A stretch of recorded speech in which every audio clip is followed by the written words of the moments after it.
হয় আজি আমাৰ ককলাবাৰী সমষ্টি হিচাপে যেটো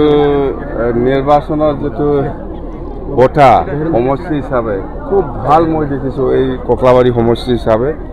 আৰু সমষ্টি হিচাপে যিখিনি জনগোষ্ঠীয় মানুহ আছে ইয়াত হৰণীয়া আছে বা ইয়াত নাথযোগী আছে সূত্ৰধৰ আছে মদাহী আছে বা ৰাজবংশী আছে বা অসমীয়া আছে বা বড়ো আদিবাসী এই অঞ্চলত যিমান জাতি জনগোষ্ঠী আছে সকলোৱে ওলাই আহিছে আৰু একটাই অপিনিয়ন মই বাৰে বাৰে কৈ আহিছোঁ ডেইলি অপিনিয়ন একটাই যে এইবাৰ বিপিএফ চৰকাৰৰ দৰকাৰ আছে বিপিএফে যদি চৰকাৰ বনাব নোৱাৰে বিটিচিটো ধ্বংস হ'বলৈ গৈ আছে অলৰেডি হৈছে আৰু হ'ব এনেকুৱা মনোভাৱ মানে আশংকা অসমীয়া ইণ্টেলেকচুৱেল লেভেলতো সেইটোৱে আশংকা হৈছে যে কি হ'ব ভৱিষ্যত এই বিটিচিটো কোনোবা বড়ো জনগোষ্ঠীও ভাবি আছে ইণ্টেলেকচুৱেলসকলে কমেণ্ট দি আছে যে বিটিচিটো যদি ৰক্ষা কৰিব লাগে তেতিয়াহ'লে বিপিএফ দলৰ চৰকাৰৰ প্ৰয়োজন আছে নহ'লে এই বিটিচিটো শেষ হ'ব কোনোবা মুছলিম সম্প্ৰদায়ৰ ইণ্টেলেকচুৱেল হওক কোনোবা গাৰ্জিয়ান হওক সবৰে অপিনিয়ন একটাই যে বিপিএফ চৰকাৰৰ দৰকাৰ আছে নহ'লে এই বিটিচি শেষ হ'ব সেইকাৰণে আমি আজিৰ দিনত প্লেন কৰি পেলাই কৈ আছোঁ যে বিপিএফ চৰকাৰ হোৱাটো 100% খাটাং বুলি আমি যিটো বক্তব্য ৰাখি আছোঁ কথা সেইটো নাই নাই আমি কাম কৰিব সকলো জাতি জনগোষ্ঠীৰ যিটো common agenda common issue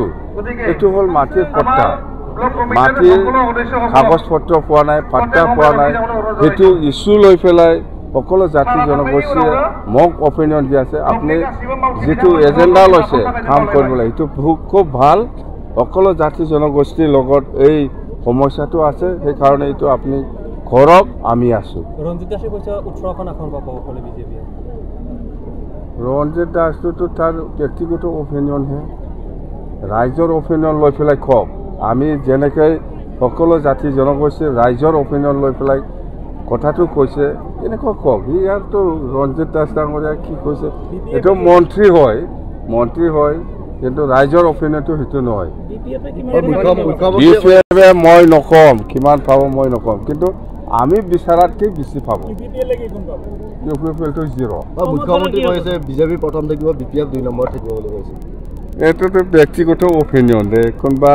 Pramod বড়োক কোৱাটো এইটো তাৰ ব্যক্তিগত অপিনিয়ন কিন্তু ৰাইজৰ অপিনিয়নটো এইটো নহয় ৰাইজৰ অপিনিয়ন একটাই যে বিপিএফে চৰকাৰ গঠন কৰিব মাজে মাজে বিশ্বজিৎ দৈমাৰী এতিয়া ভাবি আছে তেওঁ ইলেকশ্যনত আহিব চিফ হ'ব বিজেপি আহিব এনেকুৱা চলাইছে বিশ্বজিৎটো এতিয়া স্পীকাৰ হৈ আছে নাজানো মই এইটোতো বিজেপিৰ এইটোতো এতিয়া আমাৰ হৈ থকা নাইতো যি হ'ল বিজেপিৰ এজন নেতা হৈ গ'ল স্পীকাৰ হ'ল এছেম্বলিত ইহঁতৰ কথাটো বেলেগ আমাৰ কথাটো বেলেগ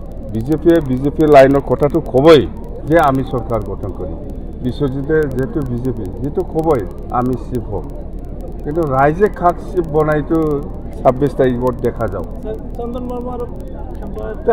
ইহঁতৰ নাম নলবি মই একদম আপুনি সদায় এই জাম্বা কথাটো কৈ থাকে অসমীয়াত কি বুজাই ক'ব নেকি বহুতে বুজি নাপায় জাম্বা মানে একো নাজানে বুৰ্বক